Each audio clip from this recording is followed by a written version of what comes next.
So anyway, welcome to the podcast. Oh, now we're starting it? I thought that was the intro. Welcome back to the podcast. I didn't know if we said that in the beginning.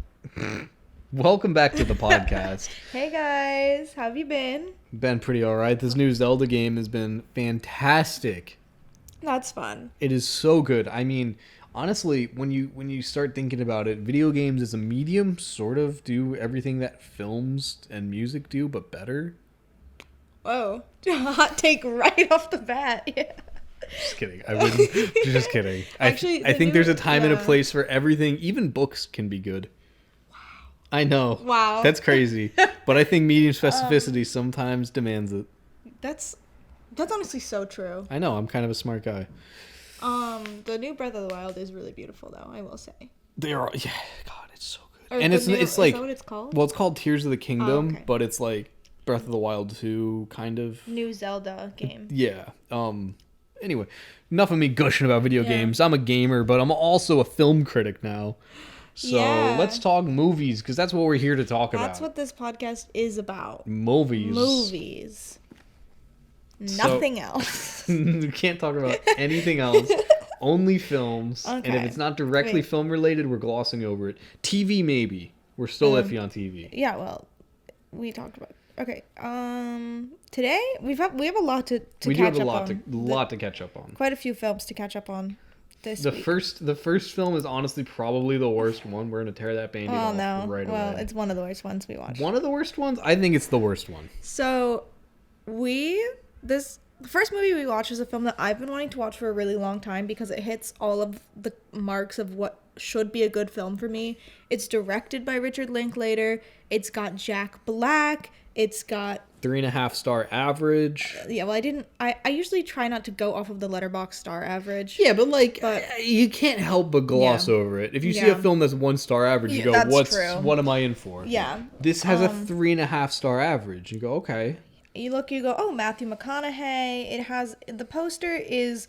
Poster's a little rough. A little rough, but I honestly...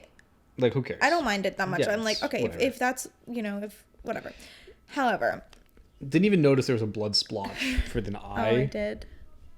It's because, I had no idea what this film was about. Yeah. The film's called Bernie. We went into this film... You haven't said the title yet. Oh, it's called Bernie, directed by Richard Linklater. We went into it... Those were the only things we knew. Jack Black, Richard Linklater. He has a mustache in it. Bernie. Yeah, Richard Linklater. Didn't know the story of this because it is apparently a real story. Can I say how it opens? Because the opening was really trying on me. We almost turned off the movie. This was almost one of those couldn't make it past 5 minutes in, because it opens with the what's it called when you prepare the body for a funeral, like a mortician. Orthodontist? Wow. Yeah, orthodontist does feel like that sometimes, but honestly, it's just... is that what it's called? Mortician? It's a mortician or it's a mortician, yeah, but it's just the practice of morticianing. Anyway, I forget. It's not super important. It was just kind of uncomfortably and gross, because I guess he's a mortician, right? But then jumps to him driving back home from that commute, and he's singing to Christian country, and he's in Texas or something. Well, yeah, it's a Christian Texas country thing. That's just and his whole character is that he's this really nice. Think the manager from Superstore, if you've ever seen that TV show about the Walmart employees. He's a very nice Christian who's just oh golly. And he wants to be really nice to everyone. I feel weird because it is a real story. Yeah, I don't care. Oh, okay. What do you mean? You feel weird it's a real story? What do you mean? That's just that's what it is. I know, but it's just they chose to make a film based around this guy's life for some reason. I didn't think... It was just kind of the film... A lot of the time, it felt like I was waiting for something to happen, and then something did happen, but we'll get to that, okay? We're going to spoil this film. Yeah. I think the thing about this film is, again, it's Richard Linklater. You go in expecting, there's not going to be... School of Rock. You're there's probably... Dazed and Confused is my favorite Richard Linklater film. Sure, but you expect a little bit of that. You expect, okay, there might just be, less of a plot than... Sure. What you might what a typical film might entail, but there's still gonna be a heart and a story to it, and there's still gonna be something that's driving me through the film that I want to continue watching, and I feel like this film was missing that. Yeah, I would say, like, before we get to the whole overall analysis, Okay. I needed to talk about the structure of it a little, because it was depicted in a way where there's like these talking head interviews, which I talking about Jack Black's character at first, but then it got annoying. It was, I mean, honestly, if you complain about TV shows using that as a tropey plot device, oh my god, like, that's how you learn the plot, is by people telling it at you. And then meanwhile, you're just watching Jack Black be really nice to a bunch of people because they're going through loss, and then he starts like flirting question mark with, who was that actress? Shirley MacLaine. It's giving, if you've ever seen the episode of The Office where there's a fake movie about Jack Black where he dates an old woman, and they make out. Apparently it's a real movie. Yeah, this is this one is honestly not as, it's not as graphic, but it, like, no tea, no shade to Shirley MacLaine. She's a slay queen. She is a bit older than Jack Black. Notably. Yeah. Okay. And it's just like, they don't show anything until they don't show them kissing, but it's all implied. And even the characters also, with the talking heads are like, well, he seemed like an innocent man, but they would go on vacations everywhere, so they had to be doing something. So it's like, it's clearly in the real story, Richard Linklater making this doesn't 100% know. Yeah, well, again, because it's a real story. They kind of dance around the issue of, or not issue, but the plot line of his sexuality. Like, is he gay and blah, blah, blah. But I feel like, again, that just comes from like, okay, this is a real story. We don't actually know. Like, he's not gonna like say one way or another. And so there's like a lot of fun elements like that. But then eventually this old lady, she just starts being really mean to Jack Black, Shirley MacLaine. Rich old lady. Yeah, she's rich. So she's like paying for everything, and he starts like working for her. And spoiler alert, this is the spoiler for this movie. If you ever cared about not having this 2011 Richard Linklater film spoiled for you, Jack Black just sort of shoots her. He doesn't mean to. He just sort of gets taken over him, and he just shoots her. He does mean to, like, in the moment. Like, I think he's just, like, fed up with how she's so demanding. Treating him. Obviously, like, murder is not a good thing, but there's that. And then I don't feel like that film is like really or that moment is really justified in the film. Like, it sort of just happens and you're like, oh, okay. It's weird. And then you sort of think, okay, the film is gonna like kind of follow this plot now, but it also kind of doesn't. It does. It reminded me a lot of the Dostoevsky novel Crime and Punishment, in the sense that like the second half of the film is all about the Jack Black's character dealing with guilt. Yeah. And having like knowing he's gonna get caught, but not knowing when. Yeah. And so I thought that element was kind of interesting, but they just didn't do enough with it, because we don't stick around with Jack Black. We follow the detectives and cops and reporters and townsfolk. Yeah, we start following them more, trying to be like, what's going on? Like, is she real? Like, is she still alive? Or is Bernie pulling a weekend at Bernie's? Like, almost the way that it is, it's like they show it and then you're like, did that even really happen? Was that in his mind? Or like, did something else weird happen? No, he just killed her. He just killed her and put her in the fridge. Like, it just... And then he still goes to jail for life. Oh yeah, at the end he goes to jail. Like, spoiler. Like, even like there's some shenanigans with like the jury all loving the guy, and he didn't try to like dispose of the body. He wanted to like give her a proper funeral. So like there is elements of like maybe like the criminal system is too harsh or whatever, and then like he's in jail at the end. So who fucking knows? It's a real story. This guy actually did this. It's real. It's a real interesting take on like Texas, man. Committing a murder when you're like to Texas. Genuinely and really, or at least perceived as like a really good guy. Yeah, can we talk about Texas? Everyone's talking about how New York City, you go there, you're gonna get shot, you're gonna get mugged. It's like the 80s there. No. That's Texas. You go to Texas, you're gonna die. Anyway. Yeah, we don't condone gun Texas. Violence. We don't condone Texas. Just putting that one out there. Yeah. Sorry to all of my friends that live in Texas. That was that film. Yes, that was Bernie. I gave it a solid 2.5. That was a 1.5 for me. And it felt closer to a 1. It was just a really hard watch. I don't know. Something about it. Bernie was an interesting movie, and I feel like it really had a fun take on, like, what happens when you commit murder if you are just, like, genuinely a good person, or at least perceived as a good person. But I don't think it did enough with any of its core themes. Like, nothing felt like it was really touched on enough. And I wanted to know more about almost everything. The biggest flaw was that didn't stick with the perspective. Yeah. It wasn't set up to be a film crew making a documentary about this. It wasn't a journalist trying to write about this. It wasn't even just a random townsfolk experiencing it, or Bernie himself. It was a film about Bernie that just had talking head cut-ins. Not from actual townsfolk, from actors. Although some of them I don't think are like actors. I think they're just Texas people, but I don't know if they're actually related to Bernie or not. Or if they're I think they're all supposed to be unknown extras. Yeah, that's what I'm saying. Like, I don't think they're like locals to, like, I don't know. Necessarily Texas, they could, or anything. Okay. That was my read on it. It just felt like one of those things that was like, The Office is popular right now. It's an easiest style to write. Someone looking into the camera and just saying what's happening.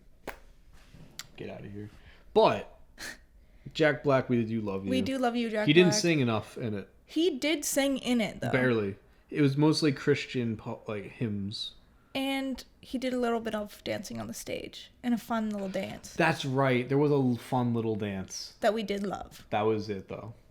We want more of that. We want more of what makes Jack Black Jack Black. Speaking of something that wasn't so horrible, but it was still kind of a hard watch.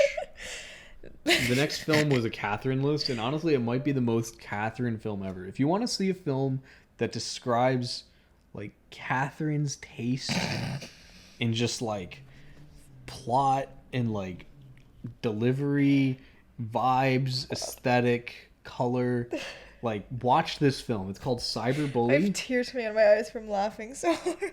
It's called Cyberbully, and it is honestly one of the best films I've watched. It's a two-bagger all the way. This is I believe, an ABC Family. Like, this is a made-for-TV movie. Oh yeah, for sure. Starring Emily Osment from Hannah Montana, if you know. And this film it's called Cyberbully, and it's basically sort of just a PSA about how you can get bullied on the internet. How cyberbullying is real. It's real. Yeah. It's a real thing. People are like, bullies online. And it's very almost preachy to a level of, like, it's lifestyle melodramatic beyond, like you'd think, okay, you're getting mean comments, turn the internet off. This one has a 1.6 but it's average on Letterboxd. It's one of those, like, the plot of the film is that someone says the main character did something in a chat room, and so everyone at school just believes that and starts, like, making fun of her based on that. Yeah. And she's like, but I didn't. Yeah. I think it's not like someone photoshopped a photo of her. No. It's not like someone, like, took an audio. It's just they said she did something. They said she slept with her. The best part I feel like about this movie is that, like, she is cyberbullied by two people. Can we spoil it? Yeah. First of all, spoiler. Okay, if you've never seen Cyberbully, just go watch it. Okay, I trust you. The film will be better not having heard the spoiler. Can you put, like, the visual timestamp? Cool. Stamp. Like, so people can look at the thing, or I'll say it, and I'll put it on the screen. Or do, like, a TikTok audio voice and post, so people know how. Okay. I will. Okay, that's fine. Okay. So skip ahead if you don't want spoilers. We're gonna dive into it.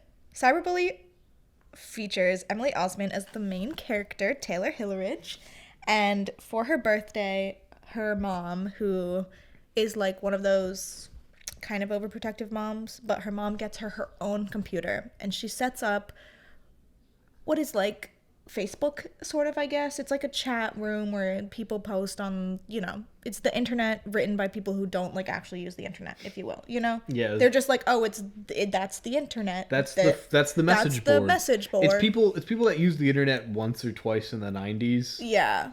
That assume it's basically still the same thing. And in the school, they're just like, go on the school chat room, and it's like, okay. But anyways, she gets bullied by two people. Can we say? Oh. So the person that was spreading mean things about her. One of them, the first person that she gets bullied by is literally just also a bully in real life.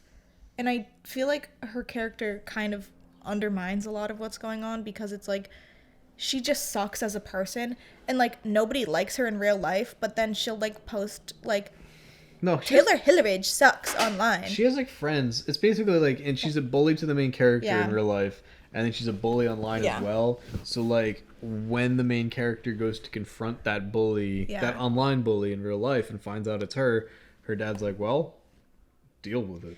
But the other person that cyberbullies her is her friend, her actually. Best friend. And the reason why played by Miss Kay Pennebaker, my queen. Which I'm sure this is where the plot actually begins, because basically she made a fake profile so that way her friend would fall in love with her catfished profile. Yeah. So her friend catfishes her because she's dating an asshole in real life. And then her friend successfully catfishes her and she starts falling in love with this fictional person. So rather than, like getting her to fall in love with someone real, she just starts being a jerk to her online, spreading false rumors about her to the school. Yeah, she's like mad that her friend like still likes this boy in real life. No, but I thought she said in the movie her excuse was that she did this because she like didn't want her to like fall in love with the fake person. She's like, this isn't a real guy, right? Yeah. And so she's like, that's why I was being mean. That's why I started spreading rumors about you. Yeah. Yeah. It's either because she wants her to like the catfish boy or she likes the catfish boy too much. Yeah. No. It was initially because like she liked the catfish boy too much. Like, she did her job. Good job. Your friend likes... too good. Yeah. That's at least what I thought. But honestly, this movie had a plot, ? It did. And then, because of all of this bullying, Miss Cyberbully Queen herself... Oh, yeah. Trigger warning. Yeah, she tries to kill herself. I forgot about that. Trigger warning, she tries to hurt herself. And we get the iconic scene. If you've ever seen this movie, she's trying to get the pill bottle cap off, and she can't get it off. And then she goes, "I can't get the cap off." And it's like supposed to be the most like emotional moment in this movie, and it is. It just is funny. So flat. You just laugh, and there's you're a like, lot of there's a lot of lines that are supposed to not be funny but that are hysterical. Yeah. Like, there's this one friend that's just like she's talking to in real life who's like, yeah, I was getting bullied. People were saying I'm like a homo and stuff on my page. And she goes, you really are gay. What they're saying about me isn't true. Yeah. She says, well, it's fine to bully gay people if they are gay, actually. Anyway, it's just a really good film. My favorite is the comment that she leaves on her page when someone's cyberbullying her and she responds to it and she says, "You're nasty and a bitch." I think she really got her with that one. It's iconic. Everything about this movie is iconic. Watch it if you haven't. It's just we love it. It's the most. I gave it 5 facts. I gave that one a 2. Unfortunately, it had a little like the suicide. Her not taking, like, if they actually just did it, I would have given it all 5 bags. Because this is part of the whole film is like after that she has like sort of. She, like, goes to therapy and, like, counseling, and she, like, meets with a group of other people who have been cyberbullied, and that's, like, the part of the film that's, where like... it just tells you the you're message. You're supposed to watch this with, like, your parents, and they're supposed to sit you down and say... Now this is the part you pay attention. Yeah. But, like, I just wish it didn't do any of that. I wish it just ended with her killing herself. I do not. It would have been, like, the Room type fucking... Oh, would have been so funny. That would have been a 5-bagger. Interesting take. Thanks. I thought it was a really funny, campy, corny, cringy movie. It is very camp. But since it didn't go the whole way, I only can give it 2 bags. Speaking of 2. We watched Horrible Bosses 2. As I'm sure you remember, we watched the first Horrible Bosses, and we had some qualms with Jennifer Aniston's "I'm gonna rape you" character. Did we even talk about that on this podcast? I guess I haven't gotten to that episode yet. Yeah, we did. Oh, by the way, in case you're wondering, yeah, we've recorded that much in the future. that there's actually such a backlog. Katherine forgot we talked about it on this podcast. Do you think we would just watch Horrible Bosses 2 without watching Horrible Bosses 1? No, I know we watched it. I just meant Like, when was the date? Yeah, like... Okay, I don't think we talked about it on this podcast because we watched it in January. Was this before we started the podcast? That's what I'm saying. Oh, you're going to have to edit all my shit out then. I was so confident. So we watched Horrible Bosses 2. Yeah, what a film. We've seen the first Horrible Bosses. Naturally. Would you like to give like a quick review of the first one? Yeah, so the first one, it was a fine comedy film, 2000s, and it's about these guys who have really bad bosses, and they like, hey, what if we killed them? I think the thing about Horrible Bosses 1 is that it's better than Horrible Bosses 2. It didn't need a sequel. And conceptually, it's closer to the idea of Horrible Bosses than Horrible Bosses 2 ever was. Yeah, Horrible Bosses 2... shares really only the title. It kind of seems like, hey, these three guys, first of all, Charlie Day... No, I'm talking about the actual guys. Charlie Day, Jason Bateman, and Jason Sudeikis. It seems like they enjoyed making Horrible Bosses 1, and they said, let's get together and do it again. That's what it seems like to me. They added in a few new characters like Chris Pine. And Christoph Waltz. And wow, what is with the double names? Jason and Jason and Chris and Chris. Yeah. That's weird. And they bring back all of everyone's favorites. Jennifer Aniston, Jamie Foxx as Mother Lover Jones. Nice censor. We accidentally watched the censored version. You forgot one though. Oh, Kevin Spacey is he's central to the plot still. God, I hate him. So, wait till I make you watch like an actually good Kevin Spacey film. We watched. I know, but you still haven't seen The Usual Suspects yet. No. It's on my list. Okay. It's a good one. But anyway, Horrible Bosses 2. Honestly, wait, I kind of forgot about the plot. Like, the plot basically was they create an invention and... Which, by the way...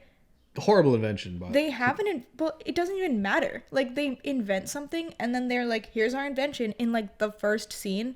And then it's never really talked about again. But it's like their whole business. Like, they're manufacturing these, and they're trying to sell them. I guess that's and they get a contract with this bigger company to distribute it. But they don't actually sign anything. It's just word of mouth. And that actually ends up fucking them because then they go broke trying to like manufacture them, and the company's like, oh well, once you guys close, we're just gonna buy all your assets and sell it without paying you. And it was like kind of clever and like that setup, but then the rest of it is so bad. Spoilers. Chris Pine is like a double agent, but like also a triple agent. He's the son of the guy who's gonna buy their business and fuck them. I don't know. Like, it was... When we were watching it, I do remember being invested in the plot, but now that's been a couple of days since we saw it, I'm like, honestly, what? Yeah, it's just kind of generic, honestly. Yeah, and I think that, like, it doesn't, like, it's not good, but, like, I think the thing that annoys me about it is that, like, it's not really, like, a Horrible Bosses film. Like, they bring back all of the characters, but, like, it's not, like, I don't know. Do you know what I'm saying? Not exactly. Okay. Anyways, they bring back Jennifer Aniston, and I didn't like that. Yeah, it was really hard to appreciate her character because it's like they just were like vaguely guide fetishes. It was like, you can pee, you can poop on me. Seriously, she says that. Yeah. And it's just like, is that funny, or is that just one of the writers was like kind of horny that day? Yeah. I mean, like, it's like, sorry, but that's probably... I will say, inversely, the humor of Charlie Day, like, it was at its most sunny. Like, this is 2014 Charlie Day. It's Always Sunny in Philadelphia is in the heat of its swing. Like, there was full-on moments where he's like, I eat stickers all the time. Not exactly that literally, but that energy, if you like Charlie Day doing that bit. I feel like Charlie and Jason were having Jason Sudeikis were having a really good time, and Jason Bateman was also there. He was kind of doing a Michael from Arrested Development, but I feel like that's also maybe just him. Yeah. So I'm not really sure where I stand on that. Now, also I will say, apparently I wrote this down in my review. Apparently the pace was rather speedy and flowed well. I specifically want to give mention to the heist plan montage editing. Oh, I love that as it was part. cut exceedingly well with the movements of the physical camera. We like that. Yeah, like the editing of this film actually goes off pretty well. So it's not like one of those films that takes forever to get through. No, it's like if you want to watch, if you want something to watch that's fun, maybe you're hanging out with your friends. I don't know if I'd even recommend this for that. I think this is what I would say. It's Always Sunny in Philadelphia humor at its best. At its lowest, it feels like a needless cash grab off of a familiar comedy. Yeah. If you're a really big fan of Horrible Bosses 1, maybe check this out. Check yourself. But yeah, if you're a really big fan of Horrible Bosses 1, like, what? We might. I would like to meet you and talk with you because that's your favorite? Yeah. Anyway, 3 bags, middle of the road, fate worse than meth. Oh, I gave it 2.5. I didn't like. I gave it 2.5, but I really wanted it again. It's middle of the road. Yeah, while I was watching it, I didn't hate it, but now that it's been a couple days, it's such a forgettable middle of the. That's why I said it's a fate worse than meth. Speaking of fates worse than meth. What? Speaking of sequels. I would never want to be escaped in Africa. Oh, I thought you meant just like watching them. No, I actually love this film. We're talking about Madagascar, Escape to Africa. I just wanted to say I was just gonna say my transitional joke there about the fate worse than meth is like I wouldn't want to be stuck in Africa in the wild. Yeah, that's true. I would not want to either. Anyway. I don't know if I've ever said this on this podcast, but I don't know if What a pause. Nice dead air. I don't know if I've ever said this on this podcast, but like growing up, I had like a lot of sequels of movies on DVD and not the original. So was this one of them? Yeah, I owned this on DVD, but I quite literally do not have any memory of even ever seeing the first Madagascar, but I could recite the plot to this Madagascar, which by the way is quite literally just the Lion King with more animals. No, I know. You keep saying that, but you're so wrong actually on so many levels. Me. No, we're going to hash this out. We're going to talk about Madagascar, Escape to That's going to be Africa. one of the central themes, I guess. But for now, let me just say our favorite out of the Madagascar you actually happen to be a very lucky bunch because I was actually going to say this is actually a better sequel than the original. One of the few films that's a better sequel than the original. Madagascar 1, it's a fun comedy. There's some great New York City reference moments, but ultimately it's one of those films that you watch halfway through and then you forget because the second half is so boring and it doesn't even have a good ending. They basically like get back onto the boat that got stranded in Madagascar and they're like, all right, we're gonna go home now. And then the penguins of Madagascar are like, oh, should anyone tell them it's out of fuel? And it's like they're just stuck on Madagascar. That's how it ends. And so Madagascar 2 is the setup, is the actual finish of the story. They get off Madagascar and crash in Africa. But there's a third one, which doesn't exist. You know who wrote and directed that one? Noah Baumbach. He didn't direct it, but he did write it. And so that's why I'm not exactly trying to see it. But well, we'll talk about Noah Baumbach in a minute. We'll get there. We are talking about Madagascar Escape to Africa. Great film. The best of the Madagascar trio. It is definitely the best Madagascar film. Madagascar 1 is one of those films you might rewatch, and you'll probably be disappointed. This is a great one to rewatch. There's a lot of the humor holds up. A lot of the wholesome bits still follow through and with the moments about family. Honestly, the intro to this made me tear up a little. Oh my god, it really made me cry when I was a kid. When little young lion gets poached by the hunters, it's very sad. And my DVD of this also came with the first 2 episodes of Penguins of Madagascar on like such a great show. I used to watch that all the time as a kid.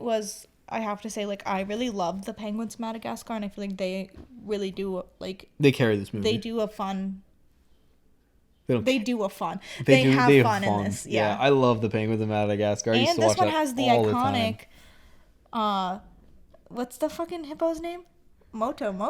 I like 'em big.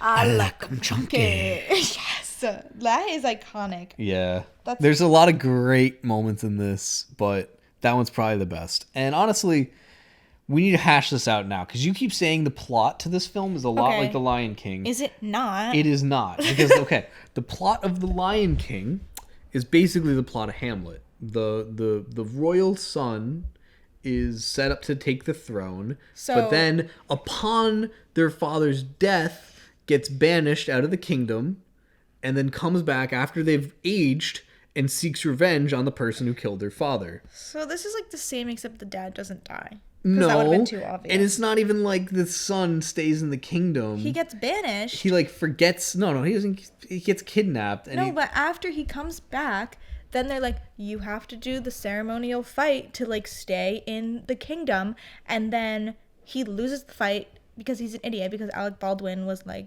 fight this big guy, and then he loses the fight. Then he gets banished, and then his dad was like, I'm not gonna banish my son, so I'm also gonna like leave. And then Alec Baldwin, the Scar like character, the brother, becomes the head of the... I think what we're talking about here is this. I think we agree on the same thing. I think this film references The Lion King a lot with the whole Scar type analogy brother, but in terms of the grandiose plot of the New Yorkers being stranded because of the penguins, and this one does have humans in it. Because they build a dam blocking off the water. There's a whole, like, they're trying to build the plane to escape Africa. There's a lot going on outside of the Lions Brotherhood royalty plot. I'll give you that. And that, I think, forms the Brotherhood plot. So it's almost like if the Lion King had, like, a world around it. Yeah. That's kind of what I'm saying. It's like if the Lion King had more going on. Yeah, I like that. I think one of the things that I've always liked about this film is that all of the characters have their own plot that really kind of furthers their own personal character growth. Yes. You get like Melman with the like witch doctor plot. You get Gloria with Moto Moto, and then you get Marty with like all of the other zebras. So cool, you know their names. I was just gonna call them by their actors, so it's really cool you know the giraffe, the hippo, and the zebra's names. And Alex the lion, of course. Of course, I know. Well, Alex. You know all the penguins' names. Yeah, of course I know the penguins' names. I'm just gushing about how I love that TV show. Anyway. Yeah, they all get their own personal arcs, which I think is nice. And like honestly, it's done well. Like it doesn't feel like that's DreamWorks though. DreamWorks does good. Yeah, it's done like DreamWorks you get is enough definitely with up each there. Plot, and you kind of are like interested in everything that's going on. In terms of like children's animation studios, DreamWorks is definitely up there in my favorites. Shrek, Kung Fu Panda, Madagascar, like pretty consistently. Minions. Oh no, wait. That's Illumination. Sorry. That's why that's if they did Minions, I'd have conflicted opinions about Puss them. in Boots. Yeah, that's a good one. Yeah. They do like kids films with larger concepts in the background that kids can either focus on or ignore. Yeah. I like that. Anyway, I think we've talked. Julian. Next up, I'm about to go off. What? Oh, we watched Charlie Day's Fool's Paradise. This just came out. This is a new film, Directorial so again, debut. We'll put. This is We're a not going to spoiler. spoil. Well, okay. This is a new film, so this is a new film, so we shouldn't spoil it at all for any of you guys. This just came out because we really recommend. There's probably going to be more people watching this podcast than have seen this film. Well, okay. At least at the day of recording. Yeah, because this is a fairly new film. So this just came out, and also it has a pretty low star average. A lot of people have been kind of shitting on it. I'm one of the few people that loved it, but I really liked it as well. We'll get to that. This is the Charlie Day's directorial debut. He wrote it and directed. He wrote, directed, and stars in it, yes. And the plot of it is that the film opens up in a hospital or medical facility, and Charlie Day's character can't speak. He has some sort of traumatic past, so he can understand words, but he just doesn't speak. He's not mute. He can regain the ability to speak at any time, but he just doesn't have know how. And then they just throw him out on the street because they don't have the money. And so it's kind of a very silent protagonist sort of energy, very self-insertable. So impressive for Charlie Day's character, for Charlie Day to be so expressive with his character and be able to really show off so many different emotions as the character goes through the whole story without he's able to literally saying anything. The way he can say so much without saying anything is so impressive. That's an actor. That is an actor. Very, very impressive feat. And he also plays two characters, actually, because he plays a famous Hollywood character that's him, like a different character that just like looks exactly like his silent character. It's not super important. It's just kind of a fun little thing. Honestly, I was gonna say one of the most fun things about this film is how it has a lot of the people that Charlie Day's worked with in the past. We had so much fun at the movie theater pointing out First of all, we were one of... There was like 6 people in the theater. 2 theater. of 5 people in the movie theater. Yeah. And it was like... That's always a crazy experience when you see a movie with like... There's other people there, but like not a lot of other people, you know? So, we were like having the most fun. We were pointing out every single person that we saw in this movie. We saw Jason Sudeikis. We saw Jason Bateman. We saw everyone. Charlie Day's wife. People from Fist Fight. People from Sunny. People from everywhere. People from Horrible Bosses too. Yeah. We had fun. There was a lot of fun to be had in this film, and it's honestly still has a lot of heart. It's not one of those comedies that's very crude and raunchy. It's a very passionate film that takes itself seriously with a message to say about contemporary Hollywood. Especially because I was about to say it's about something that's so big, that being like Hollywood and like the media sphere as a whole. Mm-hmm. And it still feels completely grounded within Charlie Day's character. Yes. I understand the inclination to not like this film on the first watch. I don't. I was watching it, I could understand thinking It's Always Sunny in Philly. I wanted it to be funnier. And it's not a film that's like comedy, laugh out loud. Yeah. It's more like a drama comedy. Can I just say what my review was on Letterboxd? Sure. So I wrote my review. I said, this is like if BoJack Horseman was directed by Paul Thomas Anderson, which if you've really watched thank you. Summary, I really stand by that, but I feel like both of those things, you can tell like it's not necessarily 100% a comedy movie. Like it, you know. I also love how this film metaphorically represents like a breath of fresh air in the Hollywood industry. Because a lot of good films seem to be coming out this year that are very original feeling. Maybe it's more of a extrapolation than anything the film is saying, but I'm just excited for some of the new movies coming out, but we'll get there. Yeah, we had fun, and go to the movies if you can. If you can. They really need the money. Buy like $50, $60 worth of snacks. Seriously. I'm not joking. Go do that, because movie theaters, that's how they make their money. They don't get ticket sales. Is that true? Yeah, I've told you this before. Yeah, I used to work in a movie theater, and how at least the movie theater I worked at, where tickets were like $10, $12, the 100% of the ticket sales go to Hollywood or go to the production companies. The movie theaters solely sustain themselves off popcorn, candy, and soda sales, hence why they're so expensive. Oh. Or it was like they get such a small percentage of the ticket sales that it doesn't even pay for the rent of the building.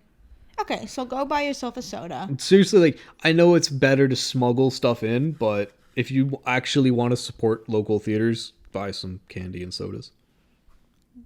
Yes. That's also, but like, you're talking about like local theaters. Yeah, I don't know AMC. Yeah. I'm not claiming to know Regal. I don't know we don't know Mr. Regal or I don't know how Kidman herself. Yeah, I don't know what their deals are. I'm just talking the local theaters specifically, which are everywhere. That's so true. Go find your local theater. Go to the movies. This one was only playing in AMC, so. Okay. Well, go. Okay. We'll go see something else. I don't know. Speaking of sellouts. Speaking of. What?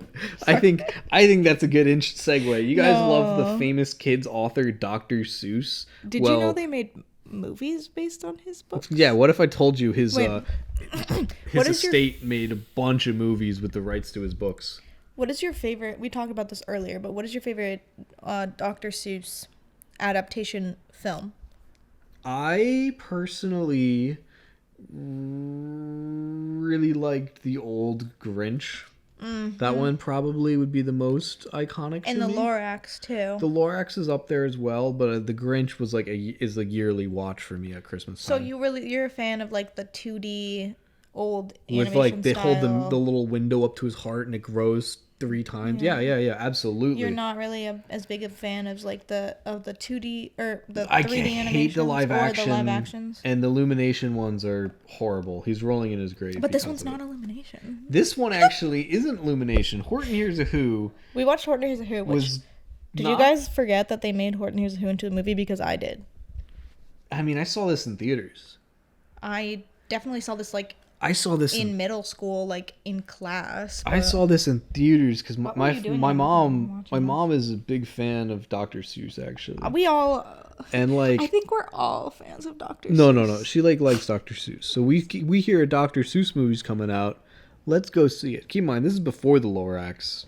This is before the Onceler and Tumblr, okay? Yeah. This is before that. This is like, oh, snap. The last Dr. Seuss movie was Jim Carrey's The Grinch, and we all kind of try to forget about that. Really? I kind of like Jim Carrey's The Grinch. Or actually, maybe it was Cat in the Hat with Michael Myers. Either way, it was one of those films we try not to talk about. And Horton Hears a Who, we're like, okay, that was a good book. You know, it's a fun little book about an elephant, and no one believes him that he can hear this thing, and it's kind of tell this message of like, you know, treat everything with compassion, no matter how big or how small. And it also has this other message of like, let people do their thing, whether or not you can like believe them or not. Like, just don't be mean. But then this film comes, and half of the film, 86 minutes. Half the film is about the Who's on the speck of dust, because they have to like build out their world. Because the storybook was like 20 pages about an elephant carrying a flower. Didn't take 86 minutes to read Horton Hears a Who. Let me just tell you that. Okay. So they had to build a plot to fill they couldn't even get to 90 minutes. And this is where, I mean, you do get the most iconic character, the little emo Paul golf boy, Paul Dano. from if you've been on Tumblr, you know what we're talking about. If not, it's okay. Yeah, it's fine. Your life will be better. I have to say, this was one of those films, as we mentioned before, we both seen this when we were kids, but this film had no significance to me at all. Oh, it's just like amazing how forgettable it is. Different than Madagascar 2, which has like really had a hold on me for my whole life. Yeah, that has a plot that you can remember. This film, we watched this not even a week ago, and it was quite literally going in Honestly, one ear and out the other. I can't even tell you if we finished the whole thing.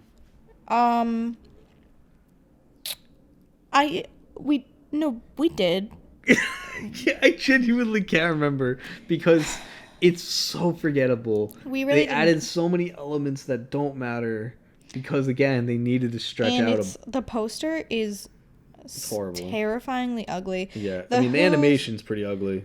Yeah, I'm not really like a big fan. Again, surprisingly, not Illumination. Oh, and you know what the crazy part? I always thought this was animated by Illumination Studios because they've done like the Lorax and the new Grinch and all the other ones.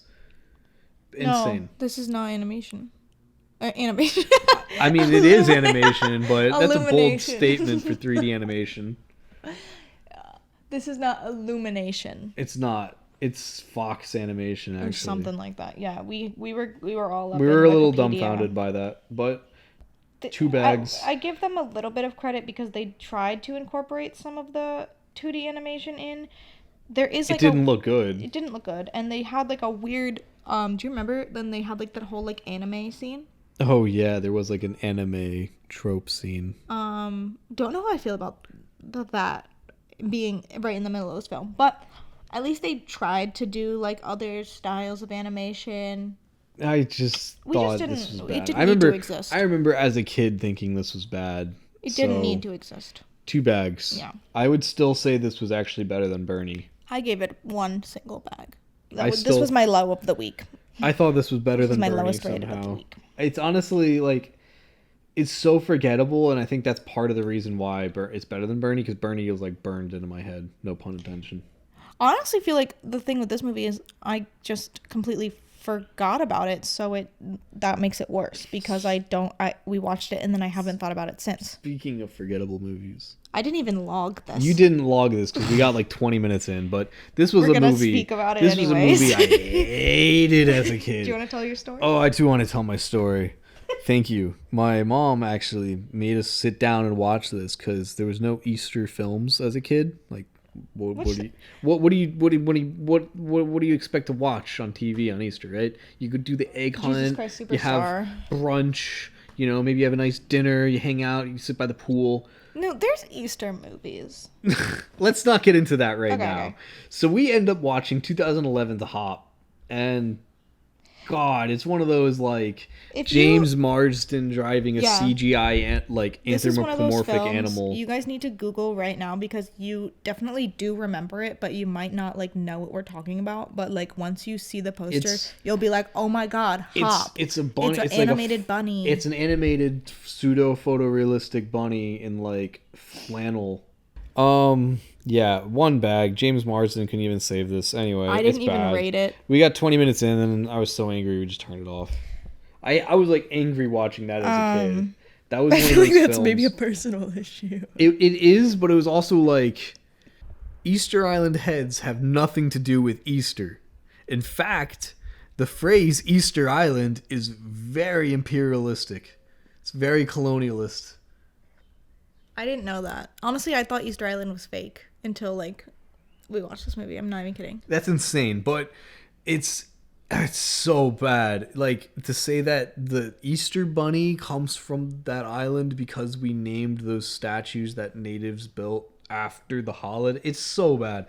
It's unbearable if you have like any sort of that like political consciousness, I guess. I think the main takeaway is that if you're 22 years old, you have no business watching Hop. Oh my God. What? This was Illumination. Yeah, that's why we watched it. That was the jump scare. See, that's the actual jump scare of this. There was like, as a 22-year-old man, what business did I have watching Hop? Why was Hop a movie on your list? Because it's an Illumination. Because it was actually one of Illumination's first. We were just talking about how I thought Horton Hears a Who. No. Turns out Hop. If you like the Minions, if you like Secret Life of Pets, if you like Sing, go check out Hop. That's where it all started, baby. Wow. Yeah. Anyways, my passionate rage feels that much more justified. So didn't even give it any bags or a review. So next up, I picked again another movie off your list because apparently that one didn't count. So Frances Ha was the next movie I picked because that has been at the top of your list for a long time. It's been number 2 on my It's been list. out number 2 only to the Mario movie. Yeah, Frances Ha was pretty good, 3.5. So we picked Frances Ha. It was good. I like this film. As a New York City girly, I feel very connected to Miss Frances Ha herself. Greta Gerwig to keep her husband in killed in this film. She's so good. She's so good. And also, I don't know if that's because of like her co-star, because honestly, like Mickey Summer was so bad. And you were saying that apparently Noah Baumbach's style was to be like intentionally have awkward dialogue to like hyphenate like the smoother interaction with like the love partner, like with Adam Driver. So like it's to show that distance forming, but it's still like sorry. No, I was just gonna say I get the intention of doing that, but it's like even if you're doing something ironically, you're still doing it. Yeah, and this was just an observation I've made from seeing like quite a few of Noah Baumbach's films, is that sometimes there's these interactions that feel awkward or unnatural, but I think it's like that's his way of throwing it in the audience face, that like this is an unnatural conversation that they're having, because the conversation in question that we're talking about is between two friends who are roommates, and one of the roommates being like, I'm gonna move out, like I'm moving in with somebody else, and it's like a very awkward conversation that like it's you not wouldn't the writing, normally it's the have delivery. But like I just mean like the concept of it is like an awkward conversation to have in a subway. Not that awkward. You wouldn't tell your roommate you were moving out, like just like on the subway? Like I think you're focusing way too much on the content of the on the conversation rather than the I'm moving out. What? No, you're not. but I said I'm moving out. Yeah. Like, it was just delivered like a robot. Like, there had to been instructions, or maybe there was someone, like, watching them off camera and made them feel uncomfortable. They do have a better conversation later in the film.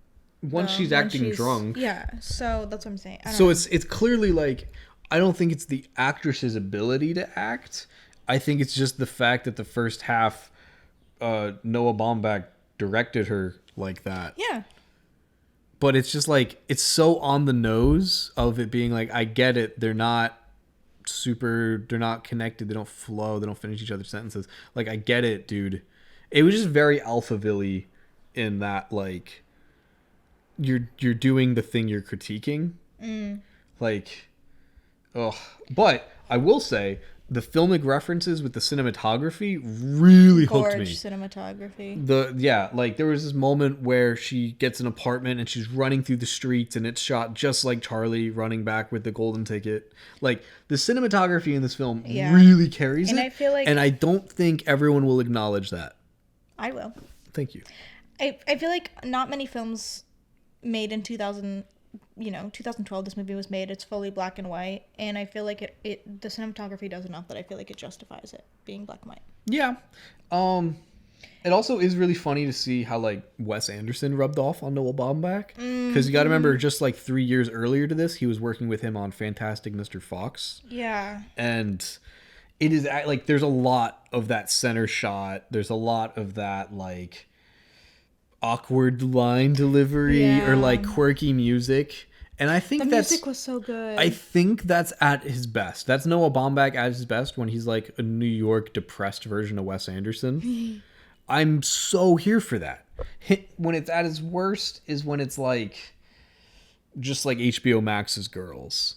Like, these are the worst people you've ever seen, and it's hard to, like, watch. And I know what you're about to say, so go for it. You reminded me, this film that came out the same year that HBO Max's Girls, if you haven't seen, aired, are the exact same. There are so many plot lines that are the same. I mean, obviously both of them being just about the absolute worst girl failures and living in New York City and, like, dealing with, like, having college friends that you end up want to be artists. Yeah, want to be artists. The whole moving to Japan plotline, the fact that Adam Driver is there, like, this is literally HBO Max's Girls. If you've seen HBO Max's Girls, watch this movie. If you've watched this movie, watch Girls. Well, actually, as someone who watched both, and as a man, fellas out there, don't necessarily watch HBO Max's Girls. I couldn't make it through the 2 episodes. I watched the first one earnestly, trying to give it an attempt, but it just doesn't have the humor that this film does. Frances Ha has that Wes Anderson quirkiness humor, has the funny old score to enhance the vibes. If it didn't have that, it would be frankly really boring and hard to watch because I'd be angry and bored. Okay, so you heard it here first. If you're a boy, don't watch Girls. I had more to say. Okay. I was just gonna say, finally, to conclude my opinion of renated review of Frances Ha. Yeah. As a white dude, so I'm sure you're all biting at the tit to see what I'm gonna say about this film. Honestly, 3.5 bags should have been a 4.5, but the reason it wasn't a 4.5 was because the main characters weren't gay. They clearly should have. The main character, maybe her roommate wasn't gay, but she definitely was. Greta Gerwig was icon. Greta Gerwig's character in that was for sure gay. Oh right, her name was Frances Ha. Frances Holiday, but yeah. For sure gay. Insane they didn't go with that in any direction, and insane they just sort of that is true. I feel like this film gets a lot of credit. Like, people are like, so, like, queer coded, but is it? It's written and directed by a straight dude. And it's like, it's not. It is queer coded, but I honestly feel like it could be more. It should have been way more. I agree. Like, it's almost, it's like hard. It's like harder to believe that she's straight than the film needs to. It's like insane. It like goes out of its way to pretend she's straight rather than just admitting she's gay. It's insane. Yeah. It's an insane, but, like, whatever. 3.5 bags. It's a good, if you're a New York City girly or you like the vibes of New York City girlies, you should check this out. it's kind of like, yeah. Yeah, like, I think it's a fun watch, and I feel like you could get a lot out of it depending on where you are in your life. Yeah, I feel like if you're in 20s and just if you're graduated, in your 20s. if you're a 20s, if you just graduated from college in New York and you're a woman, go watch this. Yeah. I was going to say, how old is she supposed to be in the movie? Do you know? 26, 27, okay. But she's like, that's the whole thing in the film is that everyone keeps telling her how she's like old. And then like they're all young, like they're all in their early 20s being lost and confused, but she's in her late 20s being lost and confused. And it's like, it's kind of nice to know people. No, I think I don't think the film is trying to romanticize that. I don't think the film's saying that's okay. I think the film is making more of a joke about it. Pineapple Express. We watched Pineapple Express. We did. The classic. Oh, actually, Seth Rogen and there's a reason why we watched it. We're doing research, watching films, and this is a great pinnacle example. Now, I will say that this is a film that's hard to watch while high because it's actually kind of an intense action film, but it is all about weed and the drug dealing business. Yeah, I was gonna say it's more actiony than it is just like dude bros hanging out. And I kind of prefer that. But that like gives it more plot and makes it like more of like a story that you want to follow. Although I guess we'll get into it.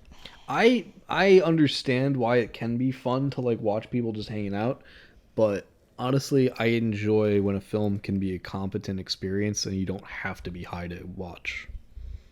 Yeah, no, this was fun. This was a good plot story following. Has a lot of really great moments. I will say, like, in terms of the plot, I feel like I didn't really care that much about like the rival gang plot. Yes. And I feel like I really wish that it just solely focused on Seth and James and their whole plot, because I feel like there was enough going on with them still fighting like the main bad guys that they didn't really even need that part. And I think it felt a little bit racist. Yes. So definitely didn't age the best. I mean, it's a 2008 comedy. Yeah. Okay. So, but yeah, the film feels like it wasn't fully confident in its ability to tell a captivating story with just James Franco and Seth Rogen. Which is... So it has like these moments where we like get larger gang war plot from like the leaders of the gangs. And it's like, I would have preferred if we just stayed with Seth Rogen and James Franco and had this in the dark paranoia. Because I feel like the plot doesn't pay off either. Like there's sort of... They sort of show off up at the end and they all kind of fight, but it's like already when they're all there fighting, like it could have just been Seth and James and the third guy. Well, I think in that specific scene, so at the end, I think the reason they have that other gang show up is because they needed a plot device to help these two stoners get out of like a facility with a ton of dudes and a ton of guns. Because it wouldn't have been believable if those two got out. But they already like kind of like play with that with like the, oh look, there's guns behind us. Yeah, like it pokes fun at that, but it's like it's not totally like they didn't like it felt like they needed another plot to have ish. But I agree, it does feel a little bit racist. Does feel a little weird having the white guy calling them Asians and then being like, what are they, Japanese, Korean? Like, they're Korean, by the way. Just wanted to say that. Overall, the rest of it, in terms of like the bit where they're selling drugs to kids and then the lady cop arrests them and he's telling her the whole story and she actually believes him. Like, it's fun. It's really, really like, it's really Seth Rogen and James Franco like at their best, having a really great time. James Franco looks so high the whole time. The whole time. I thought you were gonna say hot, and I was like, yeah. Oh, ooh, sorry. I mean, he sure. I was gonna say James Franco looked big. He definitely, I will say, there's a visible difference. They were definitely smoking. Definitely smoking real weed, but I honestly feel like there was a visible difference in James Franco and Seth Rogen. Looked way more professional. Although that's his character, so. That is his character, so I'm willing to bet they probably just like used more earlier takes before he got super high. Yeah, because if his character's like a little bit more profesh. Also, it's reference. Crazy that Amber Heard is in this movie, and it's crazy that she's playing Seth Rogen's teenage girlfriend. Yeah, that's Are a we plot. gonna just gloss That's a plot line that over? actually I forget the day after watching because it's like, ugh. Yeah. And you kind of like said like, oh, it's gonna come back, and like, did it really? Like, is she like? Are they still in that motel? Is she still in the motel? Yeah. Does that ever come back? That was a funny bit when he was like, oh, I love you, and then she was like, I love you too, and he was like, oh no. Oh no, I made a mistake. That's funny. You were supposed to reject me. Yeah. Because he's like a grown man. It's like funny. That's like the only good bit to come from that whole plot line. Yeah. The comedy of it, it's not like it is obviously very much inappropriate, but it's not. It doesn't like. It's not wet hot American summer. Yeah, it doesn't go to anywhere that is graphic or you don't want to see. You know, it's just very much like they're standing next to each other and they're like boyfriend. Anyway, it's a fun movie. It's a fun movie. It has a big role in stoner history, but that being said, it might be a little bit overrated. It is. Maybe a tad. Maybe a tad. It's more action-y than drama, and it's the things like the parts that make it funny is like it's like you're like, oh, this is funny because like Seth Rogen is like doing the action. Well, like Bill Hader in the opening. Yeah. Like there's funny jokes. Saying, like, it's like it's a funny. Yeah. There's funny moments. I think it could be funnier. I did laugh. Like I enjoyed watching this movie. Like it was funny. I think like this character, whatever this guy's name is, with the neck brace. Danny McBride. Sorry. McBride. I think like his whole thing was really funny. Like because he just like is indestructible. Getting shot. Yeah, and just like showing up and like that. Yeah, like you're laughing right now. Like that's funny. Yeah. That's funny. There's there's some really good moments and there's less good moments. When Seth Rogen is trying to get James Franco's handcuffs off. Yeah. That's funny.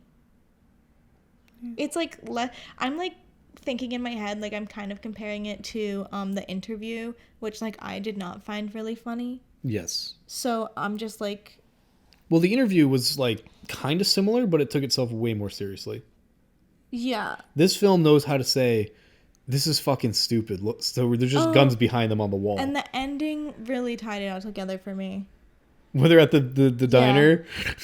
I feel like that because they're just literally like you were watching the movie with them, and I feel like that was a really good classic ending to a stoner comedy. Honestly, you're so right. That's such an important ending piece, is that like they escape from this huge epic explosion, and most films would end with them walking into the sunset, but no. The film keeps going, and they're just talking about like, remember when we got into that car chase? Yeah, that felt like, okay, they're my besties. Like, we're and this guy is just like, I fucking got shot like 7 times. I should be dead right now. Yeah, they're just eating like at a diner. And then he stops talking, and they're like, okay, maybe we should get him to the hospital. Like, it's funny. It's good. It's so good. The ending really tied together for me. No, that's so true though. I don't know. I enjoyed. I think this is a definitive 5-bag popcorn classic. I gave it 4 bags, but honestly, I might bump my review up to 4.5. That's fair. Yeah. I think it's better on rewatch because like the basic plot, so you can like appreciate the smaller details. But it's still a fun movie. It's a great classic. Arguably James Franco, Seth Rogen's best work. I don't know if I would say it's my favorite, but you could argue that. I thought it's really good. I have a fun little story. In college, my roommate in my dorm, we looked kind of similar to Sam Franco. So we took a photo from that. We took a still from the film and photoshopped our faces on Seth Rogen and James Franco. Yeah. No, you do look like Seth Rogen. It's funny because his character in that film was going to do radio, and then here I am doing my radio voice into a microphone for a podcast. Because radio's dead. Oh, hang on. Wait, let me do the Seth Rogen laugh for you guys. Oh, yeah.